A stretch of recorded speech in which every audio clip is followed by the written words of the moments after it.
बिस्मिल्लाहिर्रहमानिर्रहीम अस्सलामु अलैकुम वरहमतुल्लाहि वबरकातुहू। जी तो स्टूडेंट्स, हमारे ये लेक्चर नंबर 44 है और इस लेक्चर में हम डिस्कस करने जा रहे हैं चैप्टर नंबर 2 कैनमेटिक्स के शॉर्ट क्वेश्चंस 2.2 से लेकर 2.6 तक डिस्कस करेंगे। तो चलिए शॉर्ट क्वेश्चन की जानिब बढ़ते हैं। देखिए जी, हमारा फर्स्ट आज के लेक्चर का जो शॉर्ट क्वेश्चन है उसमें पूछ रहा है कि explain translatory motion and give examples of various type of the translatory motion. कि भाई एक तो आप ट्रांसलेटरी मोशन की एक्सप्लेन करें तो ये हम बुक के अंदर पढ़ चुके हैं, ट्रांसलेटरी मोशन की डेफिनेशन और उसकी टाइप भी डिस्कस कर चुके हैं। बस वही आप राइट कर सकते हैं। यहाँ पे मज़ीद देख लेते हैं कि translatory motion the motion in which body moves long a line without any rotation is called translatory motion. हमने शुरू के लेक्चर्स में डिस्कस किया था। और इसकी जो टाइप्स हैं वो कौन कौन सी हैं? Circular motion, linear motion and random motion. ठीक है, तो इसमें सर्कुलर मोशन की डेफिनेशन है कि भाई motion of an object in a circular path is called a circular motion. Example दी हुई है कि जनाब अगर आप बाईसाइकिल को या कार को सर्कुलर ट्रैक के ऊपर मूव करें तो वो आपकी सर्कुलर मोशन होगी। ठीक है, the rider in moving Ferris wheel, जो आपके अपना पार्क के अंदर झूले लगे होते हैं उसके अंदर जो झूला होता है आसमानी झूला जिसे बोलते हैं फेरिस व्हील, तो वो भी उसकी मोशन भी एक सर्कुलर मोशन है। ठीक है, उसके बाद है जी लीनियर मोशन। तो लीनियर मोशन की डेफिनेशन भी हम पढ़ चुके हैं कि straight line motion of a body is known as linear motion. जैसे कि एरोप्लेन की मोशन है या फिर कोई ऊपर से चीज़ नीचे गिर रही हो तो उसकी मोशन जो है वो स्ट्रेट होती है, सीधी नीचे गिरती है। उसके बाद है रैंडम मोशन। तो रैंडम मोशन में क्या होता है? डिसऑर्डर और इरेगुलर मोशन। जिस तरह हमारे पास तितली की मोशन होगी, ठीक है, बटरफ्लाई की होगी मीन्स, तो मोशन ऑफ एन इंसेक्ट होगी, बर्ड की मोशन होगी, तो ये हमारे पास रैंडम मोशन है। तो ये एज अ लॉन्ग क्वेश्चन भी आ सकते हैं, तो आपने इसको फुली जो है प्रिपेयर करना है डेफिनेशंस को, और इसकी टाइप्स ट्रांसलेटरी मोशन है और इसकी टाइप्स को भी डिस्कस करना है। ठीक है, तो उसके बाद है हमारे पास जी नेक्स्ट शॉर्ट क्वेश्चन 2.3। इसमें पूछ रहे हैं कि डिफ्रेंशिएट बिटवीन द फॉलोइंग्स।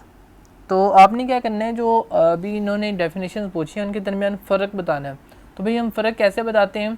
आपने दरमियान में जो है वो एक कॉलम बना लेना है। ठीक है, एक तरफ आपने एक जो डेफिनेशन है वो राइट आउट करनी शुरू कर देनी है, दूसरी तरफ दूसरी डेफिनेशन राइट आउट करनी शुरू कर देनी है और फिर उनकी एग्जांपल भी दे देनी है। तो इस तरह से डिफ्रेंशिएट जो है वो आप कर लेंगे।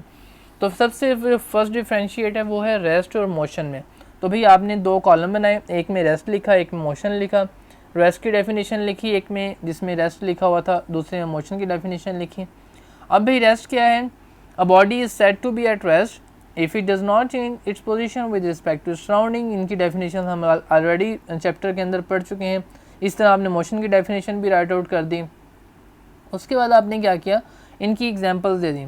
फॉर एग्जांपल जो हमारे पास कहते हैं कि ट्रीज़ लगे होते हैं सड़कों के किनारों पे, the trees around the bank of the road are in rest position, तो वो रुके होते हैं। जबकि हमारे पास जो मूविंग बस होती है जो सड़क के ऊपर चल रही होती है वो किस में होती है? इन अ स्टेट ऑफ मोशन। ठीक है, उसके बाद हमारे पास नेक्स्ट जो डिफ्रेंशिएट है वो है सर्कुलर मोशन और रोटेटरी मोशन के दरमियान। तो भी पहले तो आप सर्कुलर मोशन की जो डेफिनेशन हमने पढ़ रखी है वो लिखेंगे बुक पे, फिर रोटेटरी मोशन की डेफिनेशन लिख देंगे। ठीक है, उसके बाद एग्जांपल दे देंगे। अब सर्कुलर मोशन की एग्जांपल क्या है कि motion of the earth around the sun and motion of the moon around the earth. तो ये सर्कल के अंदर मूव करते हैं। ठीक है, हमारे पास मोशन होती है इनकी।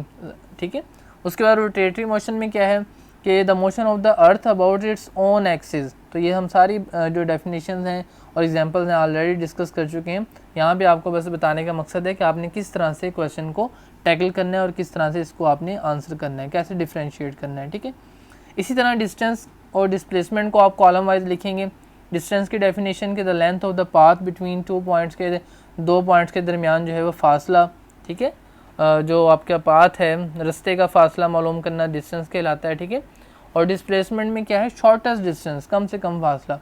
तो भाई distance is a scalar quantity, ये स्केलर क्वांटिटी है ये बता देना है, और डिस्प्लेसमेंट वेक्टर क्वांटिटी है क्योंकि इसमें हमें डायरेक्शन भी चाहिए होती है कि किस तरफ को जाना है। हमने ऑलरेडी हम बातें डिस्कस कर चुके हैं।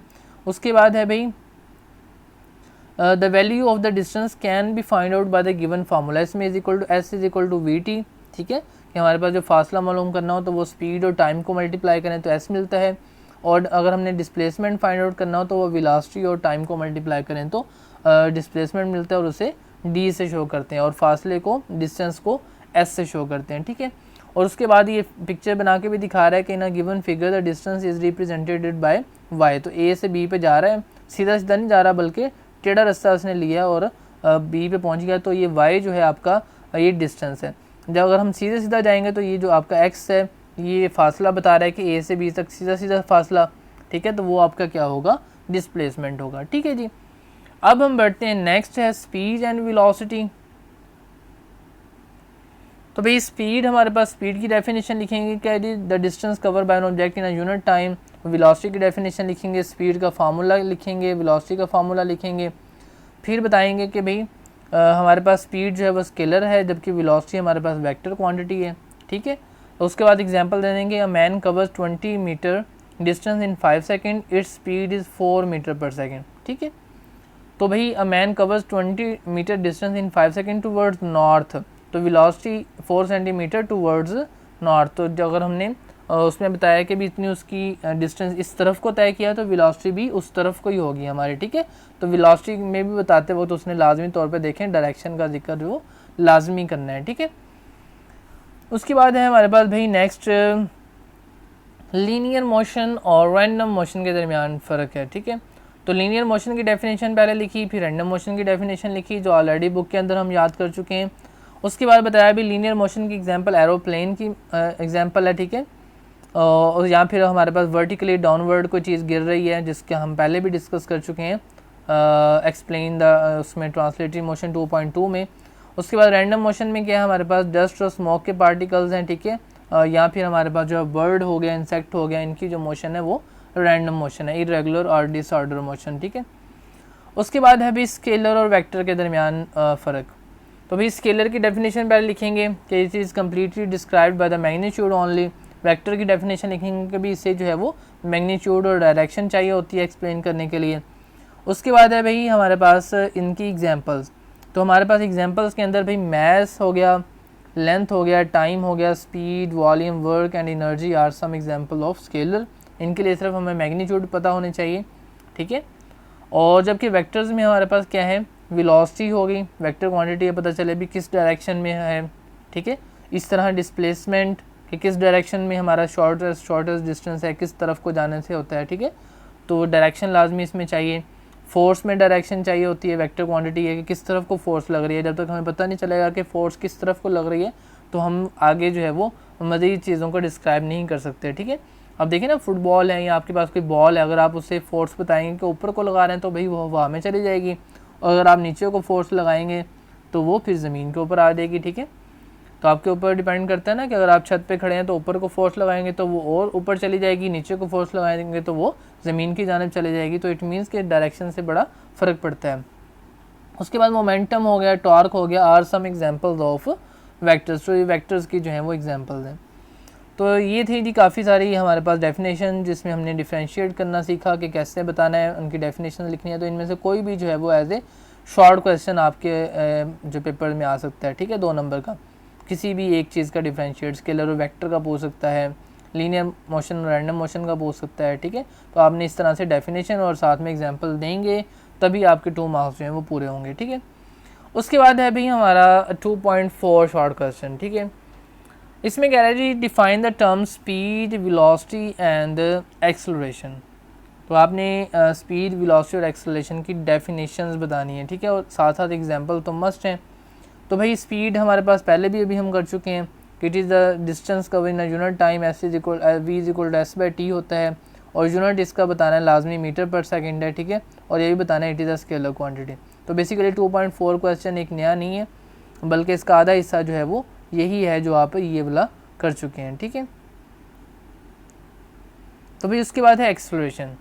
एक्सेलरेशन हमारे पास क्या होता है कि एक्सेलरेशन की डेफिनेशन लिखी कि change in velocity with respect to time. ठीक है, फिर फार्मूला लिखा कि change in velocity divided by time taken, फिर यूनिट लिखा कि इसका यूनिट जो है मीटर पर सेकेंड स्क्वायर होता है। ठीक है, और इस it is a vector quantity. क्यों वेक्टर क्वांटिटी है? क्योंकि हमारे पास इसमें वेलोसिटी इस्तेमाल हुई है और वेलोसिटी वेक्टर है, तो फिर ऑलरेडी देयरफॉर जो है वो एक्सेलरेशन भी हमारे पास वेक्टर क्वांटिटी बन गया। ठीक है, क्योंकि ये वेक्टर क्वांटिटी पे डिपेंड करता है, वेलोसिटी पे डिपेंड करता है। ठीक है, और टाइम पे डिपेंड करता है।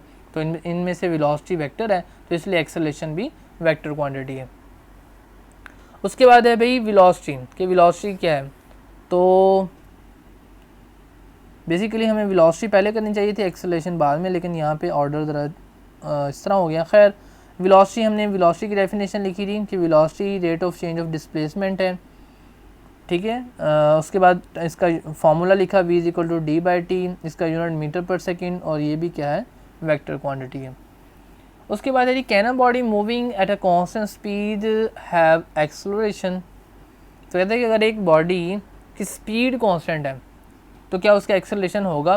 तो भाई एक्सेलरेशन तो वेलोसिटी पे डिपेंड करता है ना, तो अगर उसकी वेलोसिटी कांस्टेंट हो फिर तो हम कह सकते हैं कि भी उसका जो है वो एक्सेलरेशन कुछ नहीं होगा, ज़ीरो होगा, क्योंकि V F minus V I zero हो जाएगा, ना उसके अंदर चेंजिंग आएगी वेलोसिटी के अंदर, तो ना ही एक्सेलरेशन होगा। तो भी स्पीड का और एक्सेलरेशन का कैसे क्या बन सकता है। तो भाई स्पीड हमारे पास अगर कांस्टेंट है तो इसका मतलब ये नहीं है कि हमारे पास वेलोसिटी भी कांस्टेंट है। क्यों? क्योंकि स्पीड हो सकता है कांस्टेंट हो, लेकिन बॉडी जो है वो सर्कल के अंदर मूव कर रही हो, उसकी डायरेक्शन चेंज हो रही हो, और भाई जब डायरेक्शन चेंज हो रही है तो इट मीन्स कि उसकी वेलोसिटी क्या हो रही है, ऑटोमेटिकली चेंज हो रही है। तो इसका मतलब है कि हमारे पास एक्सेलरेशन भी चेंज हो सकता है। तो वही लिख रहा है कि yes a body moving at a constant speed have acceleration, acceleration उसका हो सकता है। क्यों? If it change its direction और moving in a circular path, अगर वो अपनी डायरेक्शन चेंज कर रही है या फिर सर्कुलर पाथ के अंदर मूव कर रही है तो उसका एक्सेलरेशन ऑटोमेटिकली होगा। लेकिन अगर वो बॉडी की कांस्टेंट स्पीड है और डायरेक्शन भी चेंज नहीं होती तो फिर उसका एक्सेलरेशन जो है वो सेम रहेगा, एक्सेलरेशन मतलब ज़ीरो होगा, ठीक है। उसके बाद है हमारे पास जी आज का लास्ट क्वेश्चन 2.6 कि how do riders in a Ferris wheel possesses translatory motion but not rotatory motion. तो कहता है कि जो हमारे पास जो आसमानी झूला जिससे बोलते हैं पार्क्स के अंदर होता है फेरिस व्हील, तो उसके अंदर जो आप राइड करते हैं, उसके अंदर झूला झूलते हैं, तो आपकी मोशन जो है वो ट्रांसलेटरी क्यों होती है, रोटेटरी क्यों नहीं होती। तो भाई रोटेटरी मोशन हमारे पास होती है कि अगर हम झूले में डबल कर रहे हो, यानी हमारा झूला जो है वो इस तरह, अगर फ़र्ज़ किया ये डोली सी होती है, इस तरह से आप बैठे हुए हैं तो आपका जो है वो पूरा इस तरह मूव करे, ये भी ठीक है। तो आप इस तरह मूव नहीं करते बल्कि कैसे मूव करते हैं, ऐसे मूव कर रहे होते हैं, ठीक है। तो इसलिए जो है वो आपकी मोशन सिर्फ ट्रांसलेटरी होती है, इस तरह आप मूव करते हैं, इधर आ जाती है आपकी, ठीक है, फिर इधर आ जाती है, फिर इधर आ जाती है, लेकिन कभी भी ये उल्टी नहीं हुई। आप ये नहीं हुआ कि आप उलटे हो गए हों, ठीक है, आपका सर नीचे और टांगें ऊपर हो गई हों, तो आप पूरे एक इसके गिर्द रोटेट नहीं करते, ठीक है। तो इसलिए आप ये जो मोशन होती है सारी की सारी हमारे पास ट्रांसलेटरी होती है, रोटेटरी नहीं होती। तो वही बता रहा है भाई कि in circular motion the point about which a body goes around is outside the body. तो जो जिस चीज़ के आप गिर्द घूम रहे होते हैं वो एक दरमियान के अंदर चक्का होता है जिसके गिर्द सारे जो हैं वो झूला झूल रहे होते हैं। In rotatory motion the line about which a body moves is passing through the body itself. तो इसमें जो है वो आप जो है वो ऊपर नीचे नहीं हो रहे, तो ये नहीं कि कभी आपका सर नीचे है और पाँव ऊपर है, फिर पाँव नीचे और सर ऊपर, इस तरह से इस झूले के अंदर नहीं होता, बल्कि आप जो है वो एक ख़ास पॉइंट जो कि बाहर होता है, ठीक है, झूले के दरमियान में गोल सा लगा होता है, उसके गिर्द मूव कर रहे होते हैं। तो ये इसलिए ट्रांसलेटरी मोशन होती है, ठीक है। कि riders in a Ferris wheel have rotatory motion because the axis about which a rider moves is passing through the rider itself, ठीक है जी। तो कहते हैं कि हमारे पास जो है वो तो हमारे यहाँ पे इसने यहाँ पे आना है कि rider in a Ferris wheel have not rotatory motion, तो इसकी रोटेटरी मोशन भाई नहीं होती, ठीक है, नॉट अ रोटेटरी मोशन, ठीक है। क्यों? क्योंकि हमारे पास जिस चीज़ के गिर्द घूम रहा होता है अपने गिर्द नहीं घूम रहा होता, बल्कि वो जिस पॉइंट के गिर्द घूम रहा होता है वो क्या होता है, आउटसाइड द राइडर होता है, ठीक है।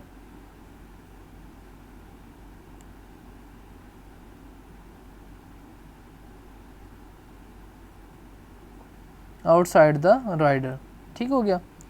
इसकी एग्जांपल भी आपको मैं दिखा देता हूँ कि कहाँ पे आपने बुक में पढ़ा था कि हमारे पास जो फेरिस व्हील की मोशन है वो ट्रांसलेटरी मोशन होती है।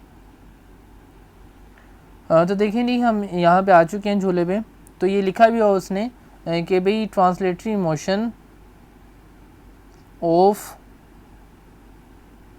अ rider in a Ferris wheel, के हमारे पास जो फेरिस व्हील के अंदर मोशन होती है राइडर की, वो कौन सी होती है, ट्रांसलेटरी मोशन होती है, रोटेटरी मोशन नहीं होती। तो आप देख रहे हैं कि इसके अंदर जो झूला है वो किस पॉइंट के गिर्द मूव कर रहा है भाई, हमारे पास इस पॉइंट के गिर्द मूव कर रहा है, ये वाला, ये आपको नज़र आ रहा है ना एक्सल, ये वाला आपको एक्सल नज़र आ रहा होगा, ये इसमें काला सा है, ठीक है। तो ये इसका झूले का एक्सल है, ठीक है।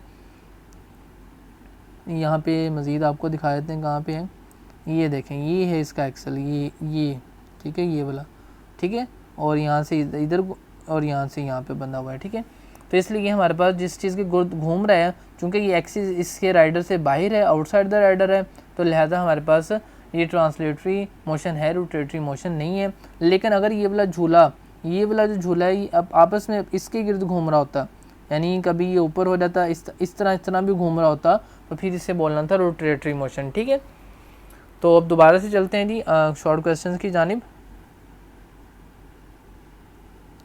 तो लिहाजा जी rider in a Ferris wheel have not rotatory motion because the axis about which a rider moves is outside the rider। तो इसलिए हमारे पास उसकी ट्रांसलेटरी मोशन होती है, रोटेटरी मोशन नहीं होती। तो ये था जो आज का हमारा लेक्चर, जिसमें हमने जो है वो 2.2 से 2.6 तक के शॉर्ट क्वेश्चंस को डिस्कस किया।